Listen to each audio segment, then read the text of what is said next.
Գյորջյան Կասկադ 60 ամիս փուլային վճարում բազմաթիվ առավելություններ։ Բարև ձեզ հարգելի գործընկերներ, սկսում ենք կառավարության 2025 թվականի հոկտեմբերի 16-ի հերթական նիստի աշխատանքները նախ մինչև օրակարգին անցնելը Տիկին Ավանեսյան իրազեկեք մեզ օրվա խորհրդի հետ կապված։ Շնորհակալ եմ մեծարգո վարչապետ, հարգելի գործընկերներ, հոկտեմբերը հանդիսանում է կանանց կրծքագեղձի քաղցկեղի իրազեկման ամիսը եւ հոկտեմբերի ընթացքում տարբեր շենքերը լուսավորելով մեր տարբերանշանով եւ նման կրծքային ամրացնելով մենք հիշեցնում ենք կանանց հետազոտման եւ իրենց տարեկան անհրաժեշտ ուրեմն կանխարգելիչ հետազոտությունները անցնելու մասով ես ուզում եմ ընդգծել, որ այս տարի նաև Երևանում մի շարք շենքերի վրա եւս փակցվել են այս հիշեցնող պաստառները եւ սրա շրջանակներում նաև ուզում եմ ընդգծել, որ այս տարի պետությունը սկսել է սկրինինգային ընդլայնված ծրագիր, որով պետական պատվերով փակում է սոցփաթեթի շահառուների, հաշմանդամ ունեցող անձանց, սոցիալական տարբեր խմբերի անձանց համար նաև մամոգրաֆիկ հետազոտությունները, այսինքն մեր ուսուցիչները,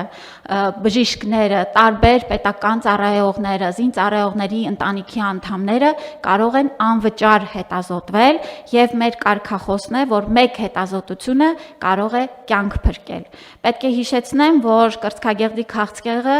ինչպես աշխարհում, այնպես էլ Հայաստանում բավականին մեծ մահացության եւ հիվանդացության բեռ է եւ նման արշավների միջոցով գրագետ ճիշտ կանխարգելիչ միջամտությունների շնորհիվ մենք կարող ենք նվազեցնել թե մահացությունը եւ թե իհարկե շատ ավելի լավ կյանքի որակ ունենալ եւ ես շնորհակալ եմ բոլորին, որ նաեւ կառավարությունը միացել է այս իրազեկման արշավին։ Շնորհակալ եմ։ Տիկին Ավանեսյան, իսկ առողջապահության համընդհանուր ապահովագրության ներդրման պարագայում սկրինինգները իրենք փաթեթի մեջ ներառվելու են, թե ոչ։ Այո, պարոն վարչապետ, եւ հենց մեր ապահովագրության հիմնական ուղղվածությունն էլ լինելու է կանխարգելումը, վաղ հայտնաբերումը եւ հիվանդության հայտնաբերման ժամանակ վաղ փուլերում շատ ավելի ծախս արդյունավետ բուժում տրամադրելը։ Մենք նախորոք արդեն իսկ 3 տարի պիլոտային ծրագիր ենք արել սկրինինգային մեր մարզերում եւ այս տարվանից էլ արդեն ընդլայնված բոլոր 10-ից ավելի բժշկական կենտրոններ հիմա իրականացնում են պետական ծրագրով սկրինինգային հետազոտություններ եւ ապահովագրության փաթեթում էլ այո ներգրաված լինելու են նաեւ նման ծրագրերը։ Ես կարծում եմ, որ իրազեկման տեսակետից ճիշտ կլինի նաեւ եթե մենք կարողանանք վիճակագրություն հրապարակել, թե վաղ հայտնաբերման դեպքերի քանի տոկոսում է, որ արձանագրվում է հիվանդության հաղթահարում եւ բուժում, որովհետեւ դա էլ կարծում եմ շատ կարեւոր է, որովհետեւ նույն քաղցկեղի հետ կապված մեր իմացությունը ժամանակի ընթացքում մեծանում է եւ հիմա ընդհանրապես ամբողջ աշխարհում քաղցկեղի վերաբերյալ այն նախկին ընկալումը չկա, որ դա դատավճիռ է անբեկանելի եւ իհարկե բարեբախտաբար շատ են դեպքերը, երբ որ հիվանդությունը բուժվում եւ հաղթահարվում է, բայց իհարկե սրանում շատ էական նշանակություն ունի վաղ հայտնաբերումը եւ այդ առումով այս ծրագիրը իսկապես կարեւոր է եւ նաեւ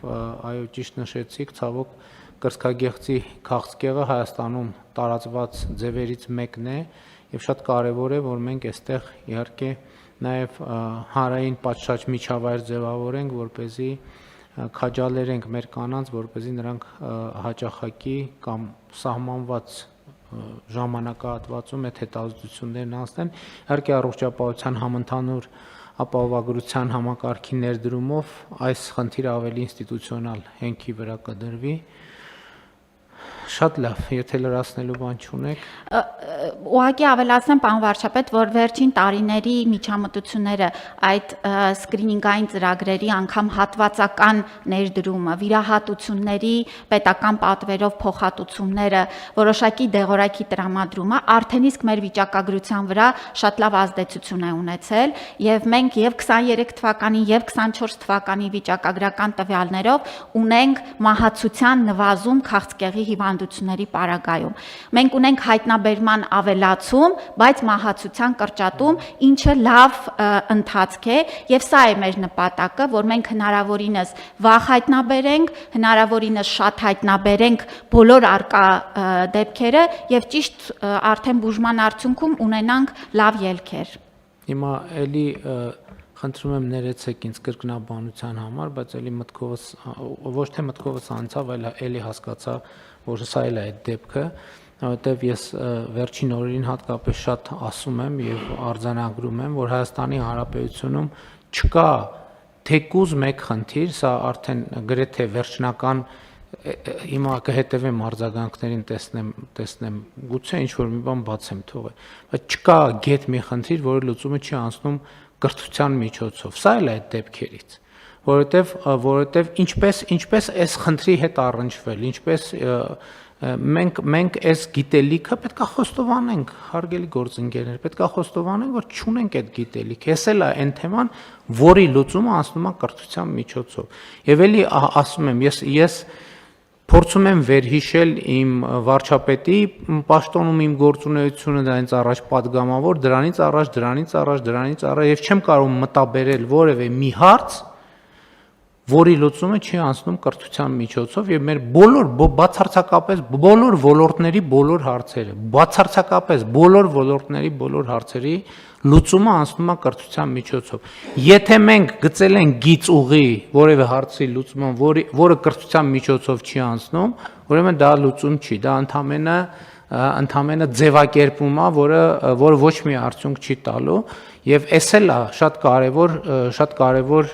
հանգամանք է, որ մենք կառավարության նիստում հատուկ սրան անդրադառնում ենք, սա նաև կրթությունն է մեզ համար, որ մենք պետքա ի վերջո կառավարությունը առաջնորդն է երկրի եւ հանրության։